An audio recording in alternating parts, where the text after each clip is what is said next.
Hey guys, and welcome back to Contents Profit. So today I want to talk about something that nobody really tells you about all these AI tools. The problem is not the tool. The problem is not your prompt. The problem is not even your niche. So the problem is that we're asking AI to represent like your brand.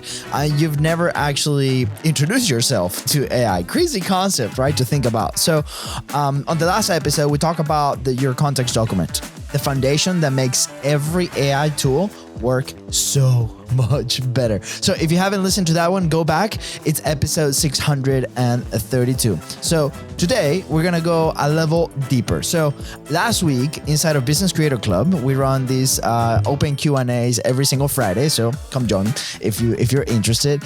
And we had some real questions coming through, not only for that episode, but in like this whole ecosystem of the 6 levers and how do we actually keep up with this crazy new AI world around marketing, production, and your brand. So today we're answering the main 3 questions. It's just going to be probably super short, about 15 to 20 minutes. And then at the end, we're giving you the prompt that we mentioned in the last episode, 632. So a ton of you already have downloaded the context document prompt. We got like really good feedback. If you've used it, please send us a message, respond to the emails that you've been getting.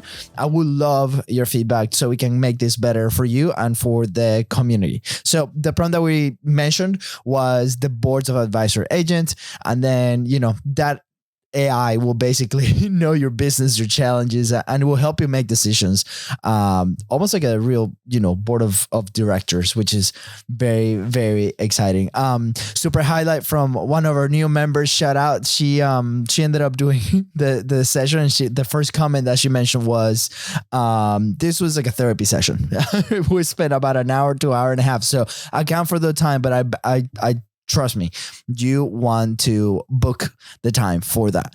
So the first thing is, give AI a specific job, not a general task. And I think a lot of us, I raise my hand, is we might be dabbling a little bit into AI, and I've been seeing like all these case studies, and I realized maybe that's a 0.00005% that do this for a living, including, myself, that are going into AI agents and building these full like automations, but the general public really have interacted with the AI on a very superficial level, right? So this is the question that kind of primed this. So I'm using AI for my content, but the output always feels generic and off-brand.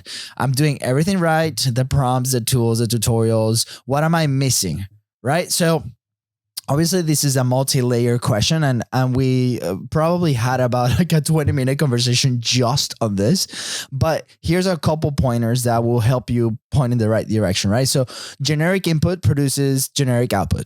Crap in, crap out. The tool isn't underperforming. Your brief to it, your background, your context might be. And sometimes we're like, no, but this is like my prompt was amazing, right? And sometimes we just grab to, we need our ego and grab him and put it on the side and see how we can get better, right? So if you give AI a paragraph about your business, you get that paragraph level results.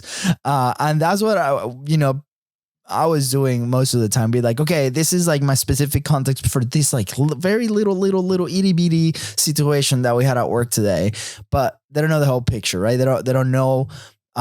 It's really hard for AI to come up with a very legitimate answer or context for your business out of that, right? Like they don't know what we know what we know, basically. So the fix basically is specificity, right? We have to be specific. Don't say, help me with my YouTube channel, right? Say, for example, you're my YouTube consultant, and here's my channel context. Here are my last 5 videos and all their metrics, basically like the export of all the data. Here's my goal, and this is what I want to do for the next 30 days. How can we make this better? Like, why can't we test first? Right. Like you can, in this specific example, you could do that with YouTube. You could do that with your podcast episodes. You can do that even with your clips, right? And we see all these reels with all these influencers that will give you like this very, very tactical thing on like, here's the link to my Instagram. And sometimes the tools cannot even access that. So make sure that you go to the back end, you download the data, the CSV files, spreadsheets, and you can start building this thing. So you can actually build a channel specific or like role specific context document on top of your personal and your company document. So for your YouTube channel specific, for your podcast specific, for your clipping specific, right? Same interview process, just different, a little bit of a different lens, right? Like YouTube will have a different objective than maybe the podcast is. Maybe you publish in both, but the audience is totally different, right? Like you have the lens of the creator, you have the lens of the founder, the lens of the marketer, right? Each one gives the agent a specific job to do. And if you don't know which are these jobs, then you can ask AI inside of the platform, be like, what would you recommend the jobs are for this, right? Like we've been doing it for our podcast and we label podcast producer, but we understood that's like there's a researcher in there. And then there's a producer that actually, puts together the outlines of the episode. And then after that, we actually have the production manager, which, tells what the content map is, whether the main episode, how the edit's going to work, the clipping. And I think, because we're used to doing it all, like we think is one person, but every task, we kind of parent together like a little chain of Legos, has a specific job, and then we can even dive deeper and give context specific to that specific job, which is really cool. So the takeaway for this one is like AI is only as specific as you want to give it. Build the brief, give it the job, and the output will change completely, right? So that's number one, full summary. So now let's talk the next step, like production, right? Like we talked a little bit about the marketing side of it, which is your messaging and like how do you craft that initial part and like the context on it, on the question. Now I really want to go into the production side for a little bit, right? That was the part of the second questions that we got. So the biggest mistake is in building the wrong system. It's building a system for everything when you only need one for one thing. So like, okay, I'll translate that for you, right? So sometimes we have like these very long production systems and, maybe there are people executing on this and, we just want to fix the whole thing. We see it as like this like giant snake, but what we don't know is like there's pieces inside of it that maybe, they're bottling it up. They're creating friction. So find the friction point and then we're going to solve that. It's like when you, let's say you have experience building funnels, right? Like if you want to find out what's wrong with the funnel, why you're not making sales, like the funnel is the one thing, but initially it's like, okay, are we capturing enough leads, right? The leads that are attracting to the page, are they reading the title and going through the, video sales letter, for example? Out of those leads, who clicked in, who went through the sales letter, who booked the call, like how many people booked the call? So we're going to find a spot where we might be we might be able to do the job better. And that's the thing that we got to solve. Same thing with content. Think about the 6 levers, right? From your research, the what to say, the creation method, the production, the distribution, the monetization, and then operations, right? The funnel is the monetization side. But let's say you're like, oh man, like I haven't created a podcast in 2 weeks. What's causing my friction? Well, maybe it's because you haven't had any guests. Maybe it's because you want to transition to solo episodes, but the research is what's causing it. Well, let's fix that specific problem, right? So here was the question, like, should I wait until my business is more successful before investing time in AI systems and automation? Is there a threshold on when you can do it? And I think like this, apart from this very specific content example that I just gave you, I think this is really good because I think a lot of people are kind of waiting inside of their business to see is like, when is a good time for me to implement this AI? So my answer to this was there's no threshold, right? The question is not how big is your business, is what is causing the friction right now. Name that one thing and you can start experimenting with AI and you can touch and you can practice with it. You can like consume a little bit for that specific problem to solve it. And then you will have worst case scenario, or let's say you don't implement anymore, you're going to have the knowledge to then hire somebody that could potentially work with this. Like this is the future. This is where everything is going. The second you start working with it, the second you start seeing the results in your content systems, in your authority systems, in your business itself, you're gonna be like, man, like, I don't, like, why were we doing research manually, basically, right? Like, or why we were doing this? Like, it's crazy, like how fast and how accurate these things can be, which is like really, really exciting, right? So most people try to automate everything at once. They build like a 12-step workflow before solving like the first step. What we recommend is a focused solution for one real problem, which is going to be worth 10 and a half build system, right? Like, it's going to be like massive. It's just going to like 10x, because you're going to be able to like smooth it out, and then the traffic or the process will continue. And then we're going to find the next friction point, and we're going to solve that. If you are, a little bit confused on the content framework, like what is that path? I'll highly recommend go to Business Creator Club, businesscreator.club, and we have a very short, like 10-minute video as soon as like you log on when you join, which is the publishing pyramid and your 6 levers. And that is the path, right? And for everybody, it might be a little bit different, but that is the framework. And that's how we start identifying those friction points when it comes to creation and monetizing your content, right? So don't build a whole factory. Like, don't build like all that at once. Like, fix the one machine that keeps breaking. And then if you actually spend those 6 hours solving that right problem, it will save you thousands down the line, which is crazy. And here's fully honest. I've always been the guy that is like tinkering and working on the thing, and like, I want to edit the thing, I want to do it, and I'm not a good editor, right? Specifically on content, right? I want to do the thing. And since we started implementing this in parts of our process, my personal time has freed up, and I'm a little lost. I'm like, what to do with like this free time, like, which is crazy, right? Like, so because I've been so used to like doing the work, but I didn't realize there was some friction there, and that the alternative is now, wow, now we have this time to think, to create, to be creative, or to invest in our business, or to learn more about something else, or spend time with my kids, which is amazing, right? So we talked about the marketing, we talked about the production specifically. Now going wider a little bit is about the brand, right? Like, this is really about something most people never think, when it comes to AI, which is portability.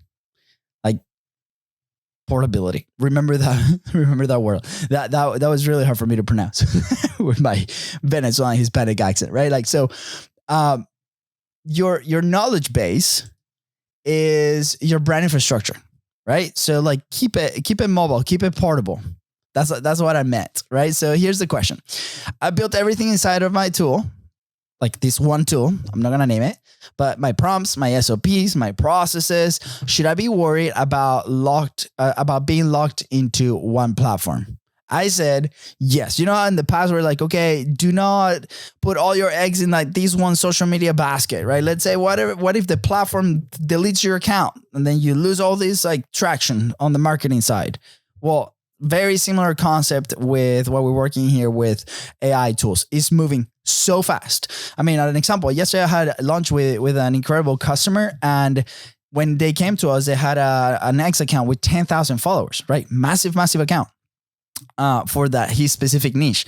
And they started the podcast to, take account of that leverage and be on more stages and things like that. Well, guess what? Day 2, for no reason, his X account got hacked.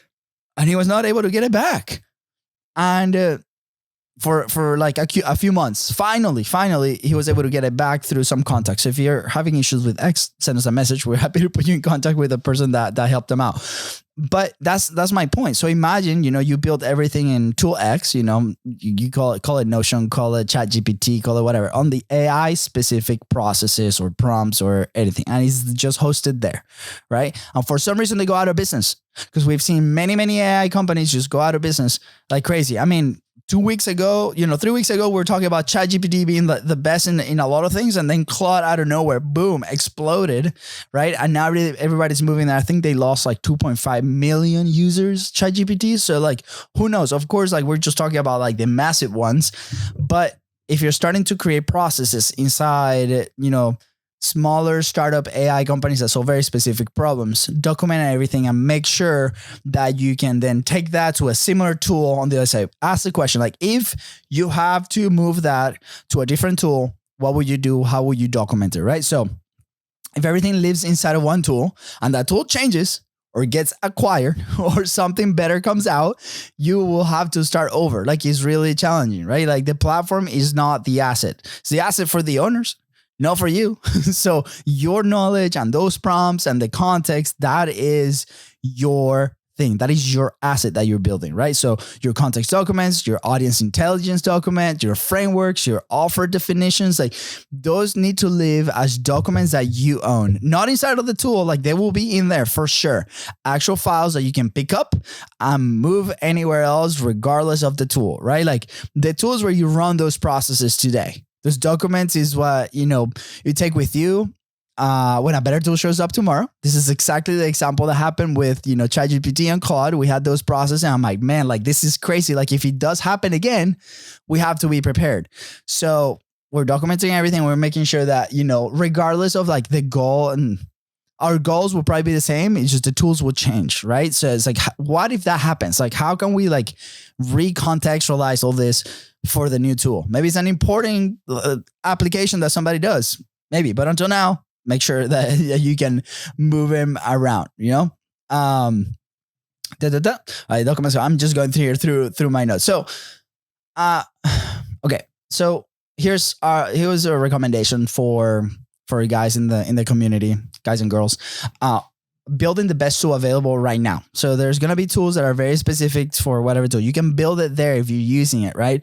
But document your knowledge as a portable file that you own. That could be a database file, that could be a CSV, that could be like a very detailed PDF file, right? That is your real asset. So here are your 3 moves, right? The last one that we talked about is, you had the marketing, which is number 1, give AI a specific job. You have your production, solve that one friction point on your production process. And then at the end of the day is like your brand, right? Keep your knowledge portable. Make sure that you back it up and you have it in case you need to move platforms, right? Now, here's the bonus. Here's what we said we will do. We will give to you in the last episode, 632, baby. Go listen to it. So, assuming, right, you have your context document done. And if you haven't, just go back to the episode and download. You can go to businesscreator.club. At the time of this recording, that is live in there. You can download it. You can start, implementing it. The feedback that I've gotten has been like really, really positive. So please share, if it worked for you. For us, it worked really well. So once that foundation is there, here's what you build on top of it. You can build, sky's the limit, but here's one thing that you could try out to continue to experiment with these tools, right? An AI that knows your business, that knows your challenges, that knows your decisions from multiple experts, perspectives, I guess, in a way, very simultaneously. And I remember being on a session with like this academic for Harvard, and they were building this very interesting models based on very famous academics, right? It's like, okay, if I will have to have a conversation with, let's say, Albert Einstein, what would he say, right? And I thought that was fascinating, right? Like, this is not just an AI just giving one opinion, right? Like, it's almost like this agent will play 4 roles at once. You could give him, finance, marketing, operations, or brand, depending on the goal of that you want to do. I will highly encourage for you right now, just focus on the content side, almost like a board of advisors for your content. Almost like, what would Luis say? Or what would Gary Vee say, right? Like, I think that would be interesting. And it's like, okay, they also have to have a context for those people, right? The context of Gary Vee, maybe we feed him some content, transcriptions on like how he thinks, how he operates. I've been creating a vlog producer agent, basically, which knows the structures of 2 vloggers that I love the way that they do things. I'm like, oh man, I really want to create like they do. So that's a very small example, right? So we're going to be doing this together. We haven't done the company wide yet. Well, I did the context document for the company and myself, but we haven't done these boards of advisors. So we're probably going to do it in the next week or so. So I cannot give you direct feedback on that, but here's a prompt that we're going to be using, right? Build yours this week. And I would love for you to bring it back to the community, to Business Creator Club, or send us a message. So it's going to be also If you download the other one, we're just going to add it to that email sequence so you can download it. But here it is. Okay. I'm going to put it actually in the show notes as well. You can just copy and paste it. So I want you to act as my personal board of advisors. You have full access to my contacts document. You can put your personal and your business one. You have my story, my business, my goals, my beliefs, and how I operate and think. When I bring you a decision, a challenge, or an idea, pressure test it from your expert perspectives, one at a time. And then you can give him specific roles for those, basically those experts, right? So for the example, I know a lot of people are like with money, that's part of it. So number one will be like finance advisors. That's the feedback that we got from the community. What are the financial implications? What is the risk? What is the opportunity cost? Number two, the marketing strategies, right? How does this land with my audience? What is the positioning? And here you'll need your audience document as well, so it knows like who you're selling to. What would it make this more compelling? Number three, the operations specialist, right? Is this executable? What's going to break first? You know, what do you think is going to break first? What is the bottleneck? What are some potential bottlenecks? And then the brand advisor. Is this consistent with who I am and where I'm going? Does this build or dilute trust? So the brand advisor for me is huge because I'm always like, oh my gosh, this idea is so awesome. Like I want to do this series. And then it's like, well, this doesn't align really with who you are. And you can definitely see it. If you go to my Instagram, you see there's just multiple formats, multiple things.